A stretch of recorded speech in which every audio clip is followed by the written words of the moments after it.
British visa office Delhi থেকে ঢাকায় ফিরিয়ে আনার ব্যাপারে উদ্যোগ নেবেন হ্যামস্টেড ও কিলবার্ন এলাকা থেকে নির্বাচিত ব্রিটিশ এমপি টিউলিপ সিদ্দিক। রবিবার ওয়েস্ট হ্যামস্টেডের উইমেন্স সেন্টারে আয়োজিত এক সংবর্ধনা অনুষ্ঠানে যোগ দিতে এসে গণমাধ্যমের সাথে আলাপকালে এমন অভিব্যক্তি জানান টিউলিপ।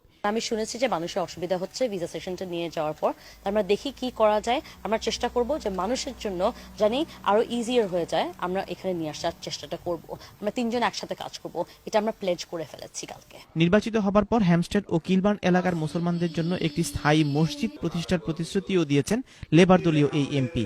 স্থানীয় ভোটারদের প্রতি টিউলিপ কৃতজ্ঞতা প্রকাশ করে বলেন, বাঙালি ভোট না পেলে তিনি নির্বাচিত হতে পারতেন না, তাই প্রথম পাবলিক সমাবেশটি তিনি তার নিজের নির্বাচনী এলাকার মানুষের সাথেই করতে চেয়েছেন। আপনারা যে দাবি আছে, মনে করেন আমাদের মসজিদ, ওইটা আমার ক্যাম্পেইন কাউন্সিল এবং গ্র্যান্ড কাউন্সিলের সাথে একসাথে কাজ করে আমরা চাই যে এখানে একটা মসজিদ হোক।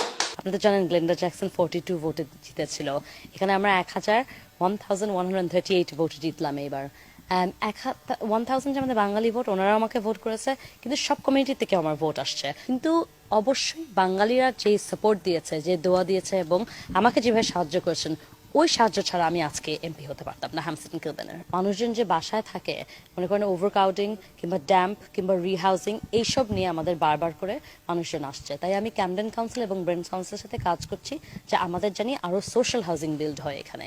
ব্রিটেনের মূলধারা শিক্ষা কার্যক্রমে এ লেভেলে বাংলা ভাষা চালু রাখার দাবিতে অপর দুই বাঙালি এমপিকে নিয়ে জোরালো ভূমিকা রাখবেন টিউলিপ।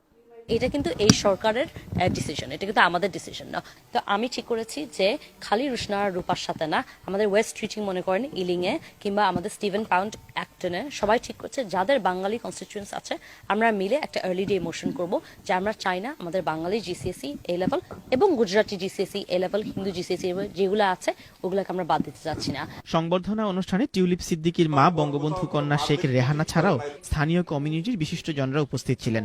নজরুল ইসলাম আকিব ও মোহাম্মদ তাজউদ্দিনের যৌথ পরিচালনায় অনুষ্ঠানে শুভেচ্ছা বক্তব্য রাখেন গোলাম জিলানী সোহেল, ফয়জুর রহমান চৌধুরী মোশতাক ও অন্যরা। অনুষ্ঠানে হ্যামস্টেড ও কিলবার্ন ইসলামিক সেন্টার ও কিলবার্ন বেঙ্গলি অ্যাসোসিয়েশনের পক্ষ থেকে টিউলিপ সিদ্দিককে ক্রেস্ট প্রদান করা হয়।